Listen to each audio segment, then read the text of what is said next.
Okay, this is Sheila. I am the senior dealer consultant at Dealer OMG. Quick background, I spent over a decade in fixed ops, predominantly at the dealership level, but I have worked in every single role from sales to a porter to parts to warranty, etc. And I am here with my colleague, Ashley. Hi there, I'm Ashley. Little background on me. I worked at the dealership level for 17 years as a social media director. I also worked in a BDC operations before that, doing all kinds of things with marketing. So I've been around the block. And we're here with the Word on the Street podcast to help provide some value and some information to our automotive dealer clients. Thank you so much for joining me, guys. I am here with the team at Price Right. I've got Karl and Grant. Hello. I am going to introduce them and actually let them introduce themselves a little bit. We have worked together on their Facebook advertising for years. So without further ado, Karl, can you tell us a little bit about yourself and what got you into the automotive industry and kind of about your journey so far? Well, I read the book, The Greatest Salesman in the World, by way back in 1980, and I started selling cars in 1984.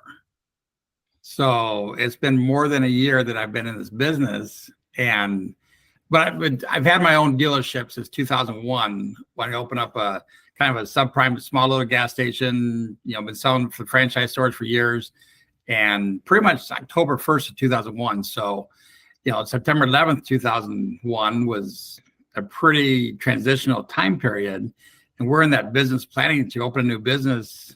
Virtually 3 weeks after that event happened, it ended up being a good decision because we were able to purchase inventory with fresh money, at some really reduced prices, which helped us out from there. But we built that store up. I sold that store in 2012 to one of my employees. Spent 5 years working for Credit Acceptance on the road, which was great to kind of see different dealerships, in action. How, I did it my way, but yeah, they had different ways of thinking and different ideas like that. Plus, it gave me this kind of when podcasts were really getting to be big in 2018, 17, 16. I always feel I got a whole marketing degree just by spending 4 hours in a car every day, listening to, audiobooks and podcasts and different ideas like that. Then in 2018, purchased Price Right Auto. I knew the owner, had been around for a long time, and he's still a partner, when he's retired partner, I guess you'd say. But then I guess I'd met Andrew before that time period, and we kind of worked together some ideas and things like that. And then when I opened my new store, I hired Andrew to kind of help me out with the Facebook marketing, even though I had a lot of experience myself, but it just was easier to have the agency handle their agency type items and let me to build the business at that time. So yeah. Our very own CEO, Andrew Street, your buddy and mine. Yes. Awesome. Grant, how long have you been working at Price Right? And can you tell us a little bit about your journey? I sure can. Yeah. My name's Grant Norman. I'm a digital media, multimedia artist. I do video, audio, photography, print layout design work, which eventually turned into doing more just raw marketing work. I've been in this industry for about, I guess 8 or so years now. This is the second dealership at which I've worked, and I have a lot of fun at this one. I do some really cool projects. Basically, I'm doing the assets and the creative that ends up going into a lot of our campaigns and helps drive our business. Awesome. Thank you for that. I do have a list of questions I want to get to. One of the things I wanted to bring up real quick about that, y'all are talking about how knowledgeable you've had to become kind of in the world of marketing. And I did want to highlight, you have a very unique business. This is a used independent car dealership. You're not a buy here, pay here. You are not a bargain basement clearance kind of inventory type of store. And you have, in my opinion, some of the most unique approaches to marketing for people that have to wear so many hats. One of the big reasons why we're doing this podcast, doing this series, is to help our dealers that are specifically in that seat, that are trying to move metal. They're trying to maintain their service bay and technicians. They're trying to make sure they have employees. They're trying to check on inventory. They don't have time to also learn how to do in a completely different industry, which is marketing their business and, you know, their brand and stuff like that. So I'm going to hop right into this list of questions that we had discussed earlier in the week. One of the things that I wanted to talk about was your partnership with Dealer OMG. You know, since the early days of Andrew helping you with your Facebook marketing and remarketing ads and y'all kind of learning from each other in that way, how has your partnership with Dealer OMG evolved over the years, and what kind of benefits have you seen from working with us? I met Andrew back. He was doing some webinars when he was brand new. And at the same time, after I left Credit Acceptance, I had some more time on non-compete before I could go back in the car business. I started my own Facebook ad agency.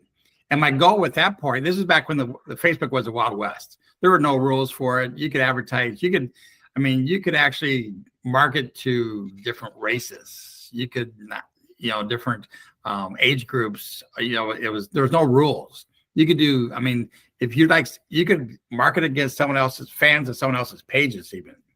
So it was very easy to set up campaigns for dealerships. Okay, I want to compete against XYZ dealership.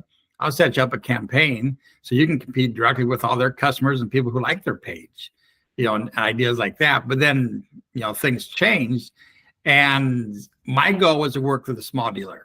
The big franchise guys, that's not my world. I've always been a small independent type dealership type person. That's who I like to help with the best. And so the basic retargeting is to set up a pixel on their Facebook page, and then to understand how important it was to get people to your website to work from there. And so I guess Andrew and I, Andrew was, going after the larger dealerships. He cared about the small dealerships a lot, where I was going after the very small ones. And he just saw that was a great niche at that time. But then as Facebook changed the rules and the extra work involved with, getting the right proper campaigns put together. And that's where I worked with Andrew when I had my own dealership to say, okay, I can do it, but I'm starting my own. I'm wearing too many hats. I need help. So it's like hiring an independent contractor employee. That's professional, and to work from there. 100%. Yes. You gotta have hands, that you can lean on, that you can trust, trusted advisors in your team that you can kind of hand stuff off to and know that they're going to take care of you. I love that you and Andrew built your trust over that period of time. And I think that really speaks to your kind of experience and expertise in the field, and also the partnership that we have that is, truly special. We have question number 2.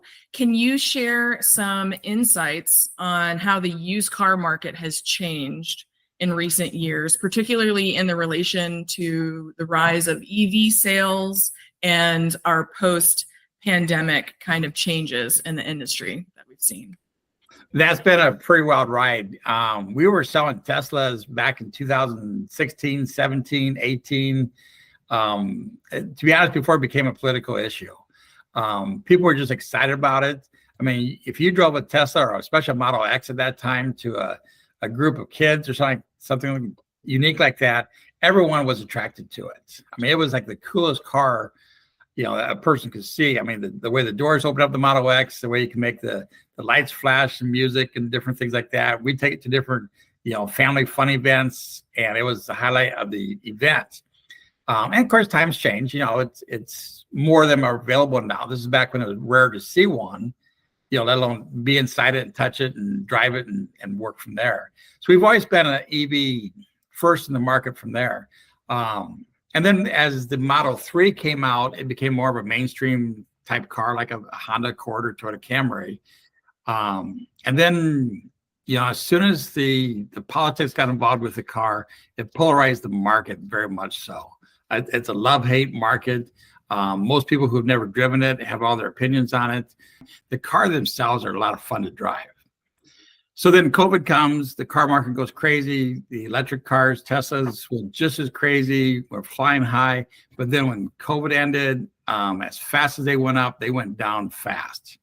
Now, luckily, I wasn't exposed to it. I had another dealer friend here in town that kind of, really got aggressive with that market, and they virtually lost millions of dollars.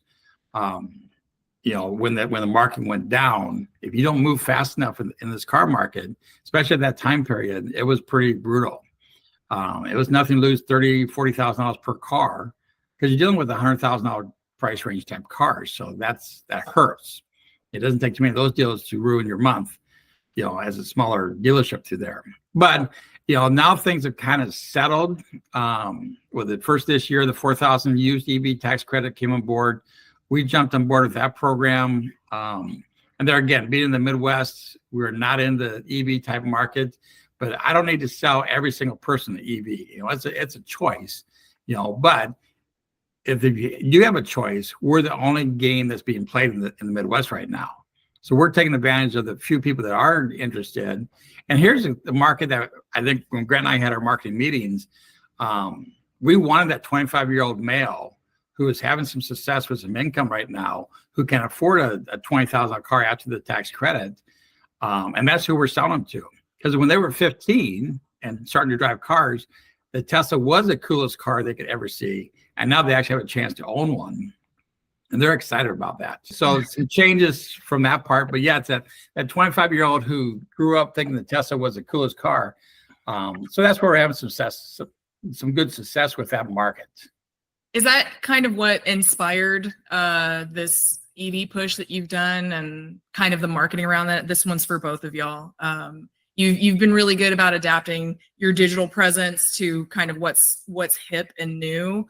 Was this kind of along that same vein of what's top of mind in the market? Well, we were really just looking for an opportunity in June. The market was in a very strange place. The interest rates were higher than what people were used to. A lot of folks are holding their breath. Of course, the subprime market, they need a car, they're going to go get it. They've never minded before. That's never going to change. But it kind of fell into our lap. We did the work to get the paperwork done, get the registration done at the IRS. And it just opened us up exactly what we needed. We needed an opportunity. We needed something that was cool and fun and exciting for our customers. When you made that landing page and we started this campaign, were you surprised at kind of how well it worked and how quickly? Yeah, Carl. What we were hoping to get, like 5, 10 EV sales per month. What percentage of our marketing mix did it turn out to be? As I'm just doing the numbers for this last month, and we're not quite finished yet, we've done 21 EV sales, plug-in hybrid and EV sales this month, which is, we're a 40 to 50 car a month type store. So it's just shy of 50% of our numbers, but profit-wise, it's probably close to 60 to 70% of our actual profits. We're able to make some good margins with them, and we bring them in from all over the country. We're not local to the EV. When we buy an EV or a plug-in hybrid car, it's coming from New Jersey, it's coming from California, it's coming from different places. So it's transportation is the cost of it. But as we say, we're also the only market they can choose from. But we're going to take care of them from there. You've got all the inventory.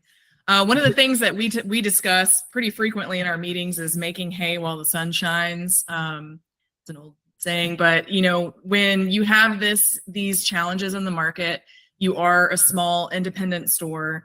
You kind of have to get creative with where your revenue streams are, and having something kind of get blown out of the water like this is so cool. We've done a lot of really fun campaigns in the past before, lots of creative stuff like that. One of the things I wanted to talk to Grant about is your in-house content, which features Karl pretty regularly. We've done gas giveaways. We've done all kinds of like design graphics, stuff like that. How has this strategy benefited your business, kind of leaning into that and prioritizing it? Well, I look at it this way. Having nice, appealing, and fun, creative, in fact, I got some options or examples of that I could show you, really helps drive the point home. So you mentioned our gas campaign. Mm-hmm. I love it. Pardon the crassness of it, if you guys would be so kind as extend me some understanding. But you know, high gas prices suck. They really do. And we just kind of went with this kind of horror movie aesthetic.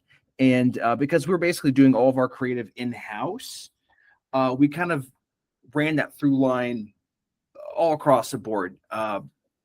The video marketing, just all the images, all the graphics. We've also done other things where, like, say for this gas campaign specifically, for those times that we're not on the lot to educate people, we wanted these hanging from the rear view mirrors. So if people want to understand what's going on, it sends them to a landing page. They can watch some videos and just kind of get up to speed. But yeah, just being able to kind of put our own message together in a way that's kind of fun and creative and kind of like eye-catching, it really draws people in. That's the first time I've seen the hangers, and that's brilliant. That shows a lot of thoughtfulness and kind of sensitivity to your customer shopping experience. Like, you know what it's like to be out on that lot. You see 3 guys when you walk in, but they're all talking to someone already. You can't, you just want to know something about the car. That's really cool. That's very cool. That one's a Karl idea. He's very sharp about maximizing every surface of our digital and our physical. But don't suck up to the boss that much. But no, I mean, the neat thing about it, we have a QR code on all of our cars. And this is, I'll give Grant the credit because I was not a QR code type person. And that is now what, number 7 or 8 in our Google Analytics for traffic builders. Wow. Sometimes 5 or 6. Traffic. And then I think we're working on some retargeting, some specific retargeting for that customer. If you think about it, the customer comes to your lot and scans a QR code, is a much lower funnel customer than the one that's just looking at a car and car gurus amongst, hundreds of thousands of other cars. They're Are they VIN specific? Well, basically all it is, well, I mean, yeah, I guess you could say they are. I'm taking the VDP page and I'm putting a UTM code on it so that when people engage with it, we can watch it in GA. I'm sorry I cut you off, Karl, but that's brilliant for leads. The remarketing opportunity that you were just talking about, really, really good idea. Right. Well, no, it's, I just looked at that and said, okay, this is a different class of shopper than the typical internet type shopper. Of course, we retarget everybody, but to retarget them differently with, different campaigns, because they're going to be a local person. It's going to be someone who's actually knows where we're located at. We don't need to sell the location. We just need to say, hey, we have 3-month, 3,000-mile warranties. We don't sell them as is. We do things a little differently. Free Carfax reports of everybody. Most dealerships have features like that, but we're going to let them know that we not have those things. It's the dealership that puts themselves out there in front of the people. They're the ones that get the traffic. Right. Tell the story. Huge. Absolutely huge.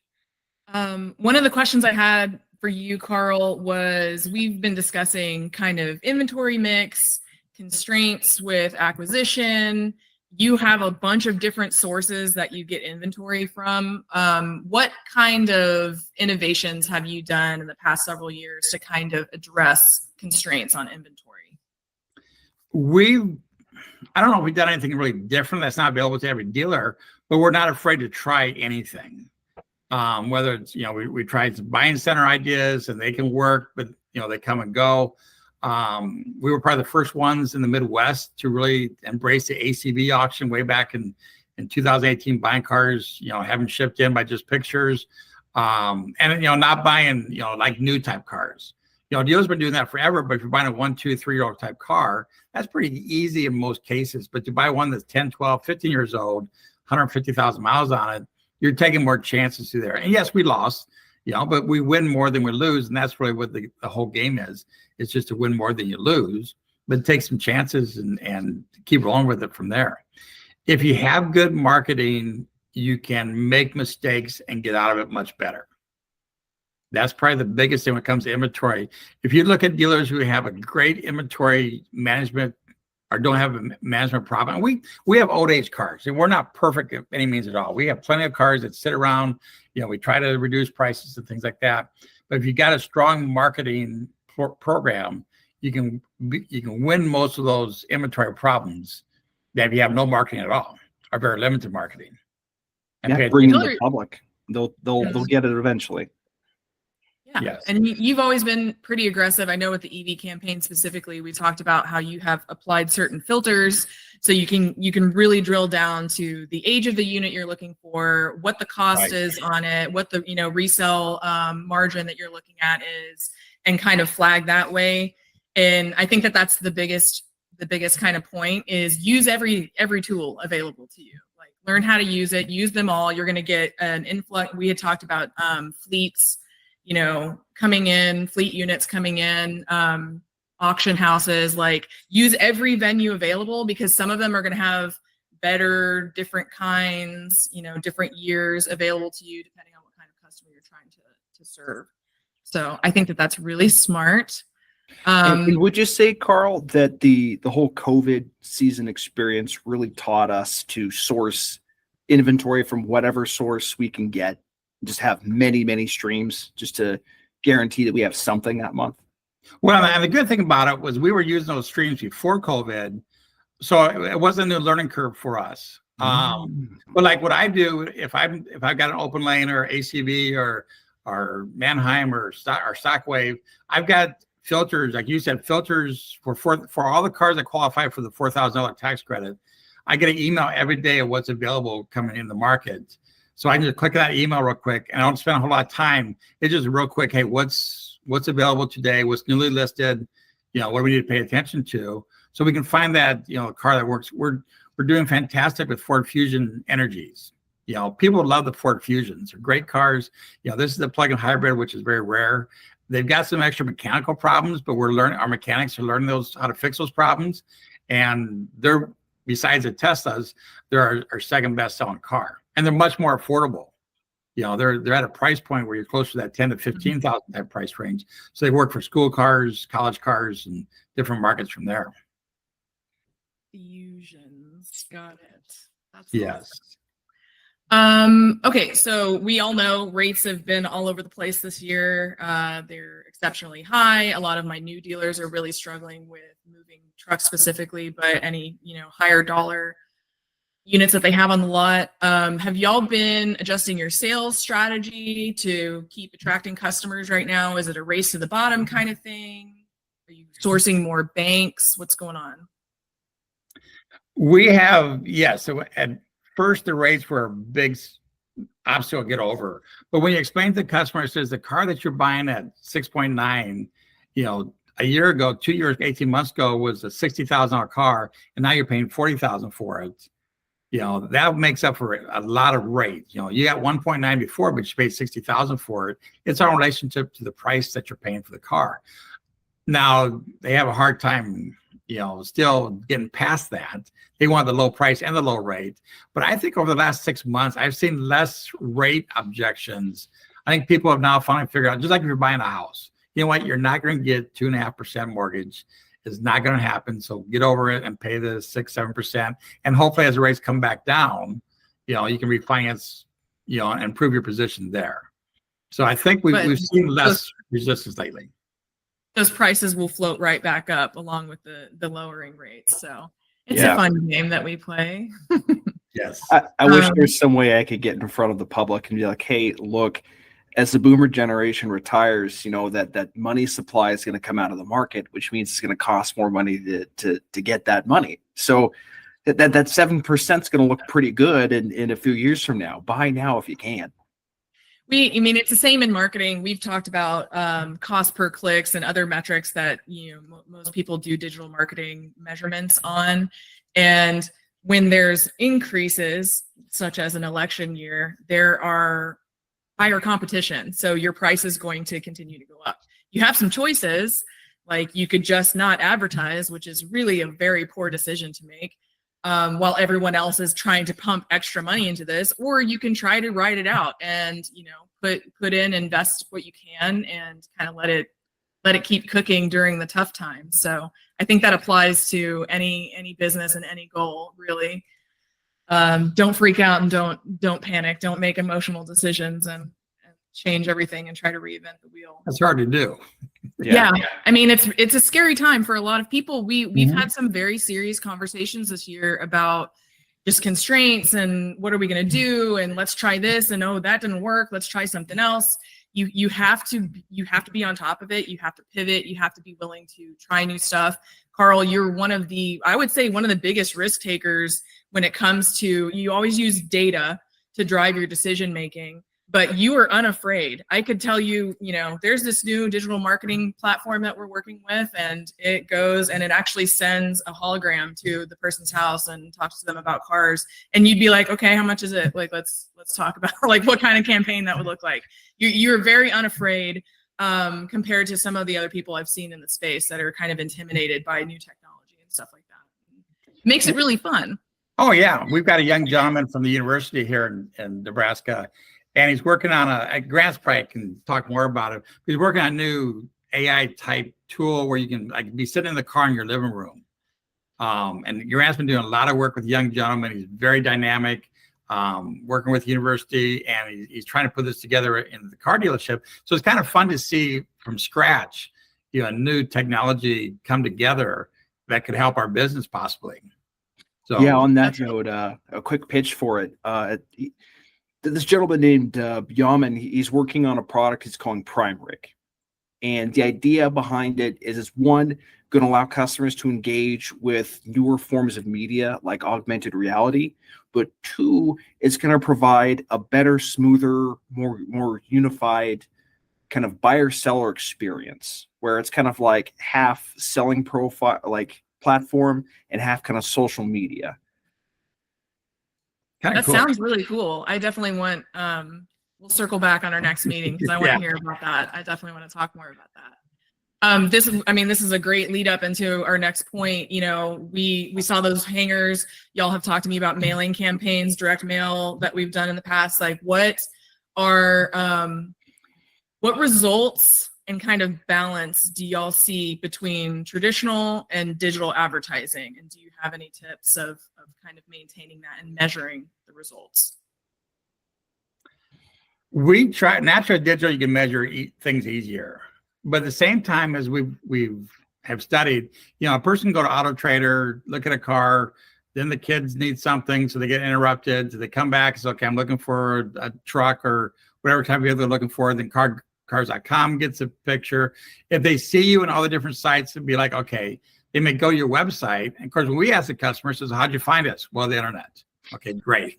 How'd you get on the internet? Well, with my computer, my phone, or things like that. So it's hard to really, even though you can measure things better, we're doing a TV. We've never done TV for a long time. With this dealership, I've never done TV. So with this being a little different product, the summertime's been good for us to get good rates in TV. Two things, people aren't watching TV as much, but we're getting some good, exposure, a more visual type thing, and we're making the same YouTube, and Facebook ad. So it's that brand, what do we call it, Grant? Connected marketing. Connected marketing. God, what a hard name that is to figure out. So we're getting that message across. So if they see it on TV, and TV does validate your message more too. We did get one of the TV stations that let us do a sit-down interview with their, one of their reporters and talk about it more as something new and different.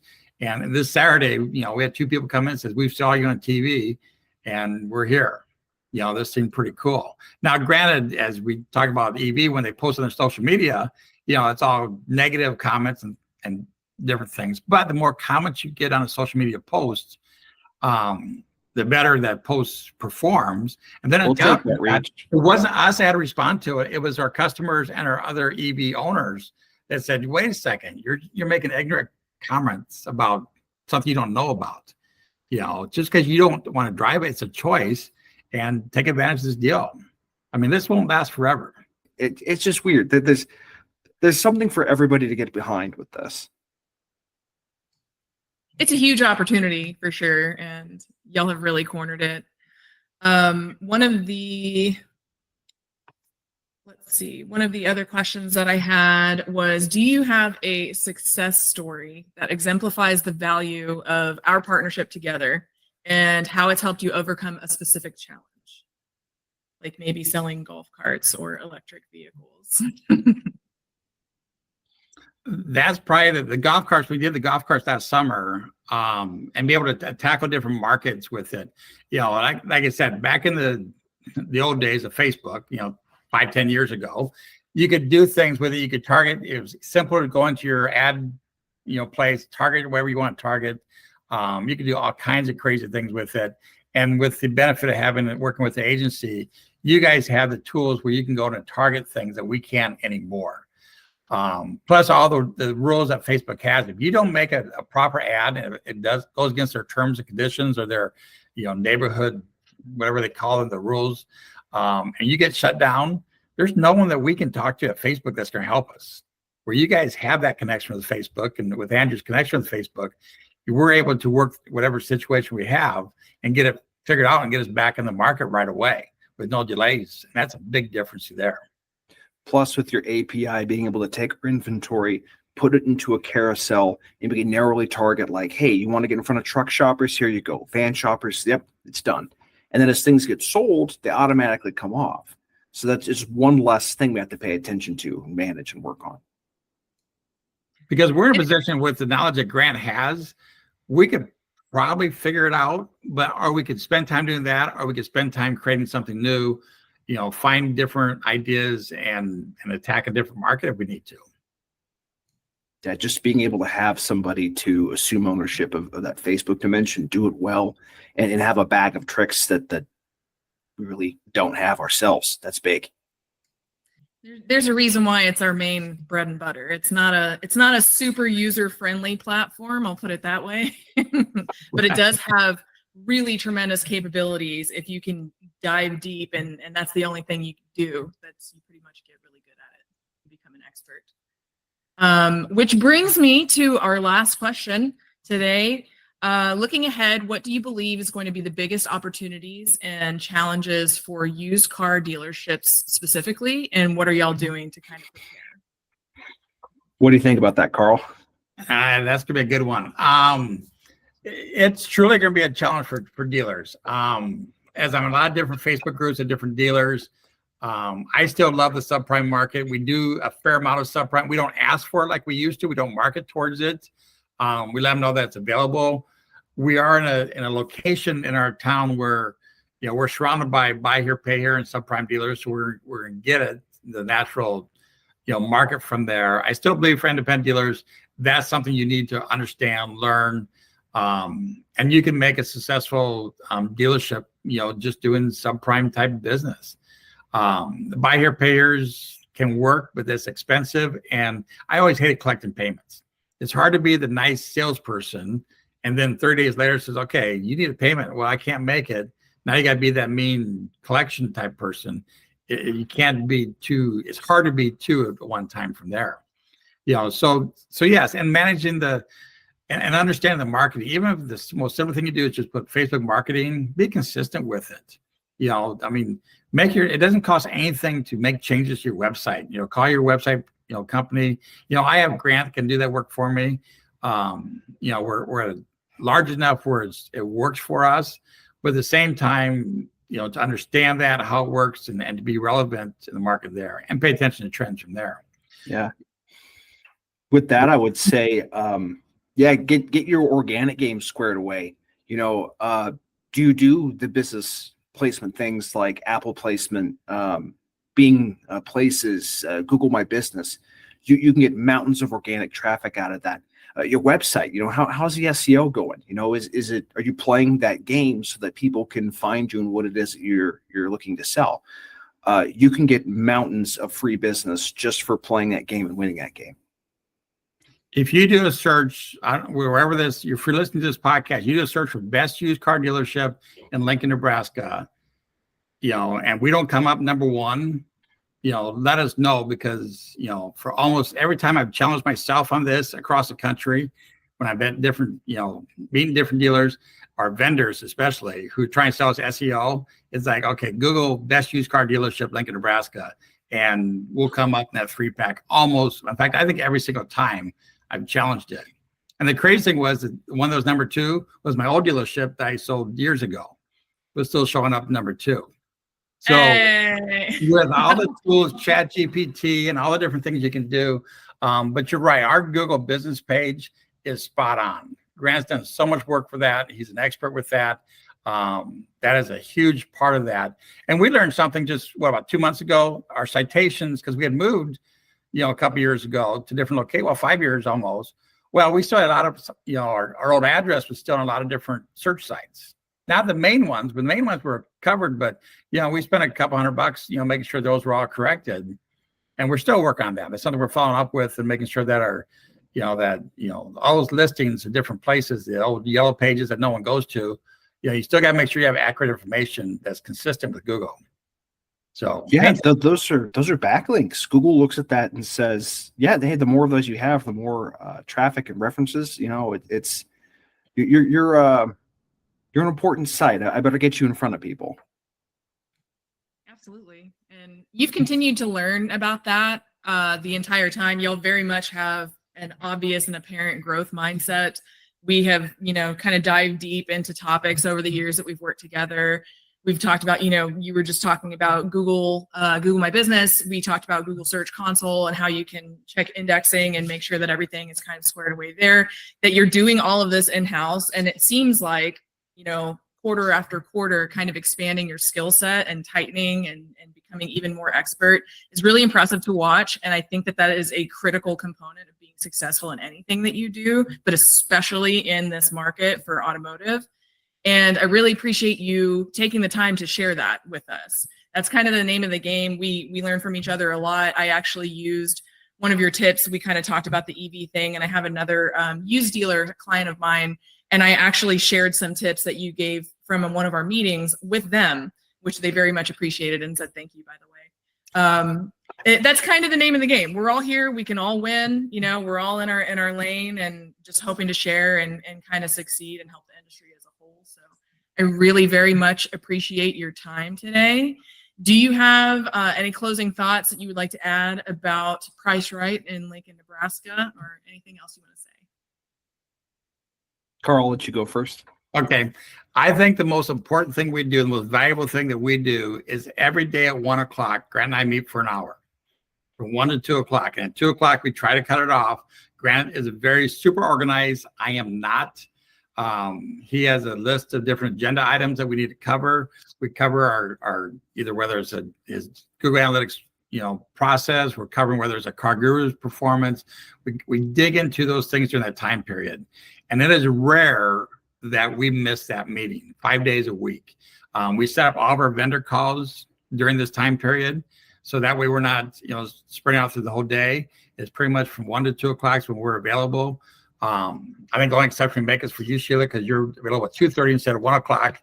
But what we do is we sometimes take a half-hour break. So, okay, let's go get some stuff done and come back. But that discipline for myself, and it gives me, we get to lock ourselves into this room. I'm sitting in here, and we get to work on some things. We got a big screen TV and monitor. We can dig into things, and we really dig into a lot of stuff. And we just talk about word tracks or different ideas. It's kind of our brainstorming part through there. And that's been huge for us. Well, and I also appreciate that there's somebody kind of just doing that leadership role of kind of like, getting off the firing line, looking out, looking up, seeing what's going on at 30,000 feet, so that the guys who are down here in the weeds can set themselves in the right patch of weeds. And it's hard to do both those things at once. So I appreciate it. Y'all are a great team, and I very much appreciate our partnership. I love working with you, and I appreciate you giving me your coveted slot of time today